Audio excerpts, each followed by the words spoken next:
10-Minute Jazz Lesson Podcast, Episode 40.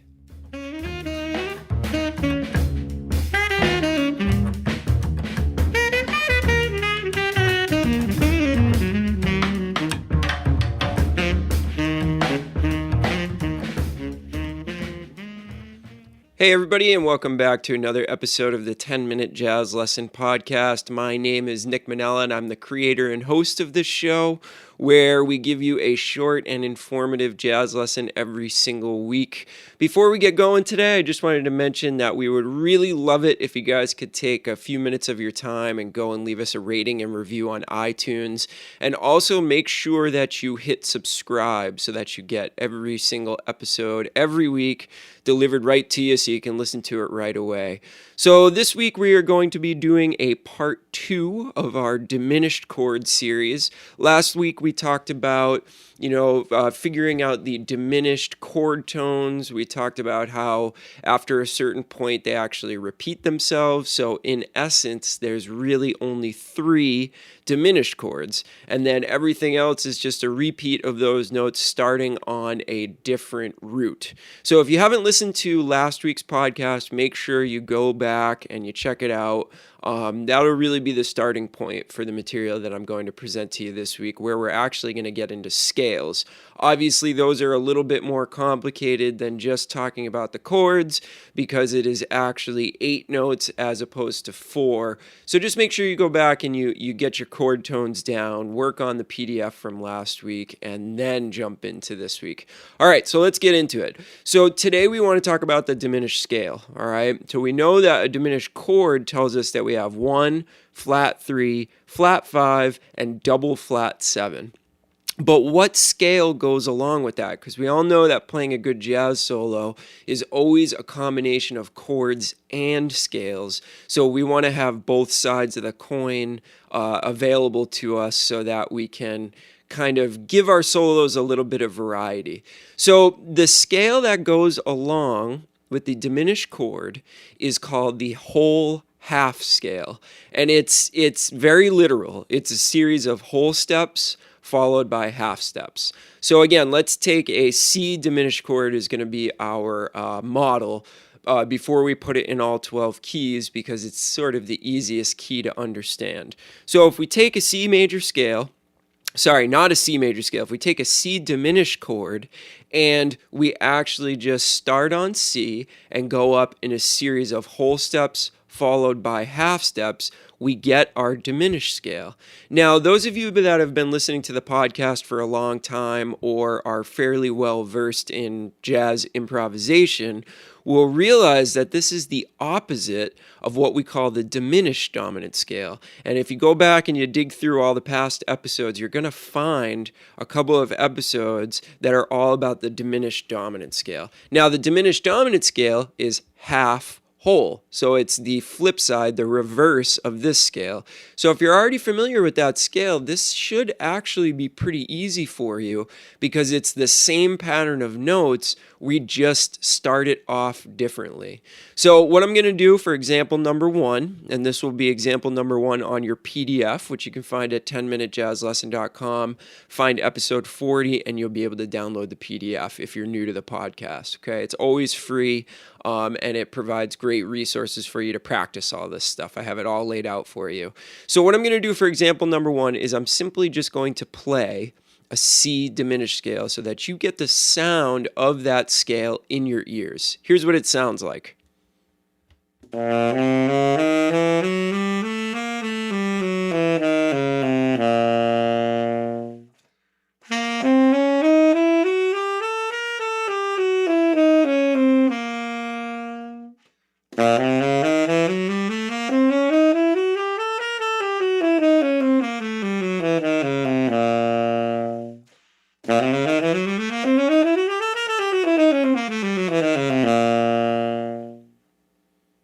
So you can hear I played it in a bunch of different ways, and I suggest doing this too. Obviously, I always tell you start slow. That's a really, really important thing. And then if you can perform it 2 octaves, like I can on saxophone, make sure you're doing it 2 octaves or as much as your range can handle, because you want to be able to play this anywhere on your instrument and not be stuck in 1 octave. That's a really important point. Now, I suggest practicing exercise number 1 a bunch of times before you go on to the other exercises for this week. You need to really get it into your ears, and in jazz, this is always the most important thing. It needs to be in your ears before you can hope to execute it. When you're going to play a certain device, when you're improvising, you shouldn't just be pressing buttons, right? You should be doing it in a real way, a dedicated way. You really want to produce a certain sound, and that's why you're using whatever mechanism you've decided to use over a certain chord change. So make sure that you spend a little bit of time getting used to the sound of the diminished scale before you jump in and you try to use it. So let's jump on to the other exercises. So what I've done is I've laid this out very similarly to the way that I laid out the chord tone exercises, where we're going to take the 4 keys that use the exact same pattern of notes and we're going to group them together. So remember what we talked about last week. We said that a diminished chord is made up of all minor thirds.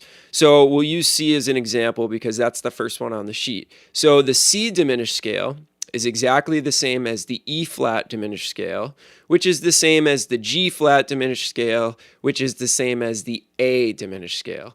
These all use the same notes, we're just starting them on different roots, okay? So that's how I've grouped the remaining 3 exercises on your PDF this week so that you're practicing them in a group and you realize that this stuff is the same. And that should make life a little bit easier for you. So what I'm going to do is I'm going to play the second example on the sheet so that you can hear the similar scales right next to each other and get an idea of how you should actually practice this stuff in order to see the best results. Okay, so here's the second exercise on the sheet, which is the C diminished scale, the E flat diminished scale, the G flat diminished scale, and the A diminished scale, all one after another. Here we go, example number 2.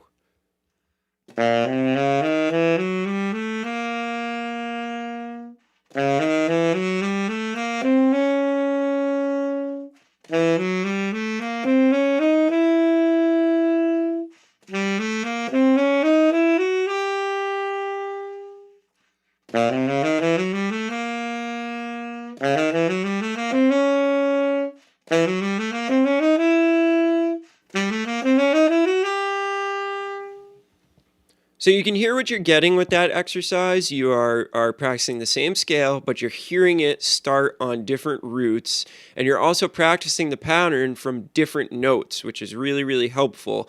We don't always want to start it on the same note, even if the scale is the same technically. I've only written them ascending. You should do this in every way possible. You should do it ascending, descending. You should come up with a couple of different ways to do it that aren't on the sheet.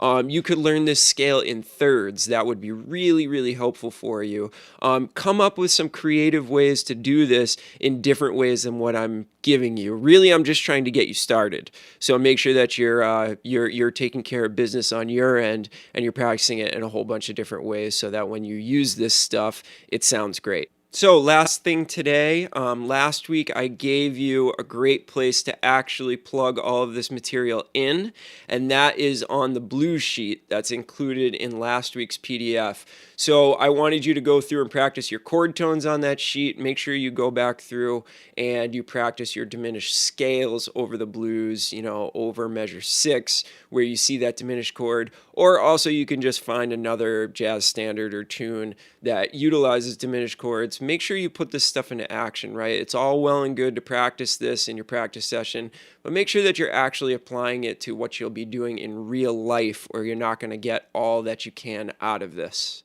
So, if you have any further questions about this material, you can always email me at 10minutejazzlesson@gmail.com.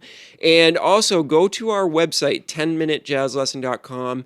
Like I said, you can find the PDF there, but we also have all kinds of other cool stuff. We have all of our back episodes. We have a bunch of stuff that you can purchase that's going to make you a better improviser. We have our core exercises for the jazz improviser. We have some transcription packs, all stuff that's meant to make you a better musician. So go and check that out. We also have our blog section with a lot of really cool videos. One of my favorite things to do is go digging on YouTube every week and post some videos of clinics and educational things or performances that I believe can make you better.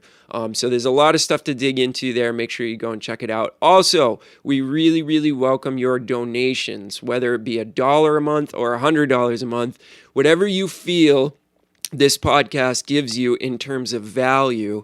Please consider making a recurring monthly donation to us or donating, $1 for the PDF that you're about to download. Again, we don't make it mandatory to pay for any of this stuff, but we really, really appreciate anything that you can throw our way to help the podcast keep going.